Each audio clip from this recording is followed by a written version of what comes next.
In the world of credit cards, there are two main personalities. First, you have the avoider. They believe credit cards are just traps waiting to spring. They've heard all the horror stories, 20% interest rates, lifelong debt, and completely ruined credit. So, they just avoid credit altogether. No cards, no risk, and definitely no debt. But here's the problem with that strategy. When they eventually need to apply for a car loan, rent an apartment, or finance a business, the bank pulls their file and sees, well, nothing. No history, no data, no proof of financial responsibility. To the system, they aren't safe. They're a total unknown. Then, on the other side, you have the borrower. They swipe their card with confidence. They always make sure to pay the minimum amount due. They assume that as long as they aren't late with their payments, they're building good credit. But what they don't realize is that they're quietly feeding the interest machine. Every month, a little extra gets tacked on. Every year, that adds up to thousands of dollars. Both of these people, the avoider and the borrower, think they're being smart with their money. But in reality, both of them are losing. There is, however, a third type of person, the operator. This is the person who understands the rules of the system. The person who builds an impressive 750-plus credit score without ever paying a single cent in interest. And that's exactly what this video is about. Let's strip away all the marketing and branding.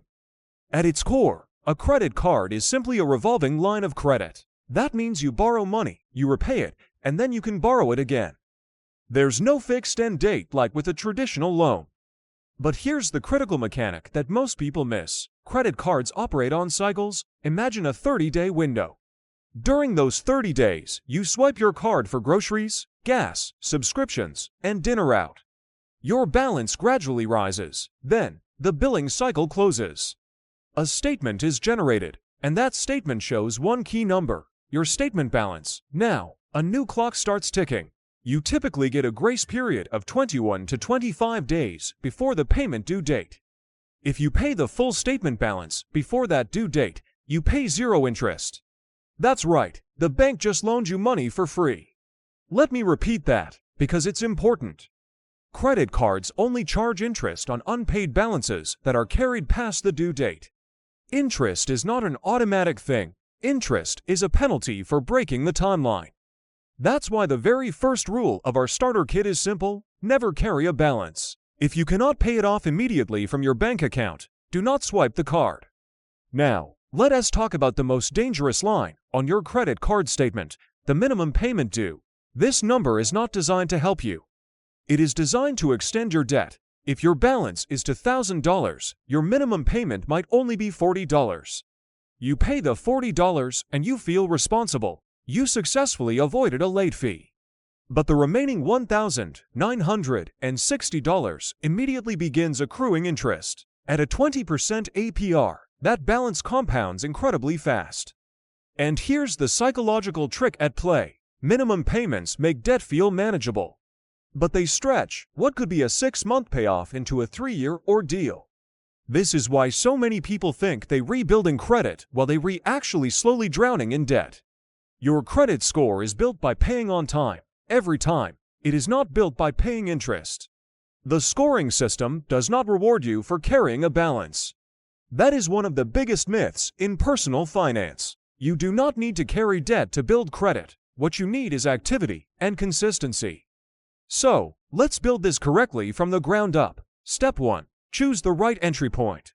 If you're new to credit, you are not trying to maximize rewards. You are trying to minimize risk. The best beginner tools are student credit cards, secured credit cards, or entry-level cards from the bank you already use. Secured cards are particularly ideal for beginners. You deposit a certain amount of money, and that deposit becomes your credit limit. You physically cannot spiral into high debt because your spending is capped by your own money. It is like learning to drive in an empty parking lot before you even think about getting on the highway. Step 2. Automate your protection. The moment you receive your new card, open the app, go to the payments section, and turn on autopay. Make sure you select the option to pay the statement balance in full. This is your firewall. Your payment history makes up roughly 35% of your credit score. Just one missed payment can stay on your report for years. Autopay protects you from simple forgetfulness. Step 3 is what I call the controlled usage phase, and this lasts for the first 6 months. For these first 6 months, use your card for only one recurring expense. Keep it predictable and keep it small, ideally under 10% of your credit limit. So if your limit is $1,000, keep your reported balance under $100. Why under 10%? Because your credit utilization makes up nearly 30% of your score. High utilization signals risk to lenders, low utilization signals control. You are essentially training the credit algorithm to see you as a stable and reliable borrower. Now, here's where things get a little more interesting. Most people think that as long as they pay before the due date, they're fine, but the credit system works on snapshots. Your bank typically reports your balance to the credit bureaus on your statement closing date, not the due date. So, if your card's billing cycle closes on the 30th of the month, showing a $600 balance, that $600 gets reported. This is true even if you pay it off in full on the 5th of the next month. That means your utilization might look high for that month. Now, this doesn't really matter in the long term if you keep your overall usage low. But if you want to optimize your score, you can pay down your balance a few days before the statement closes. This ensures the reported balance stays under that 10% threshold. This isn't required for beginners, but it's a powerful technique once you understand the mechanics.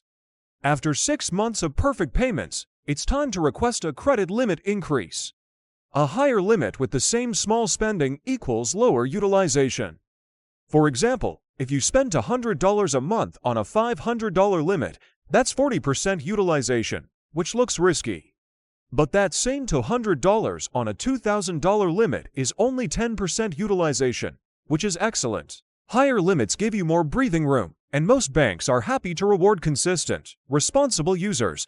Let's compress this entire formula. 1. Never miss a payment. 2. Never carry a balance. 3. Keep your utilization under 10%. 4. Avoid applying for too much new credit at once. And 5. Let time do its work. That's it. There are no hacks, no tricks, no secret loopholes. It's all just structured, disciplined behavior. Some of the biggest mistakes you can make are closing your first card, which shortens your credit history, applying for 4 different cards in 1 month, maxing out a card just temporarily, ignoring your statements, or using credit as a form of emergency income. Credit is not extra money. It is borrowed money on a timer. You have to respect the timer. The financial system runs on structure. Most people only learn the visible rules, like late fees, APR percentages, and minimum payments. But it's the invisible rules, the reporting cycles, utilization ratios, and payment consistency that truly shape your score. When you understand the timeline, you stop reacting emotionally to your credit score. You start managing it deliberately. You move from guessing and hoping to operating with precision. So, here's what I want you to do.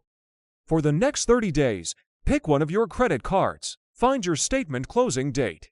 Keep your usage under 10% of your limit and pay the statement balance in full. Then, open your credit monitoring app and just observe what happens after the next report comes out. Don't obsess over daily changes, just watch how the system responds to your disciplined behavior. When you see that score move, whether it's 5 points or 25, come back to this video and share your results in the comments. Data helps everyone learn faster. If you found this video helpful, please give it a like. Subscribe for more content, and let me know what topic you'd like me to cover next. Thanks for watching.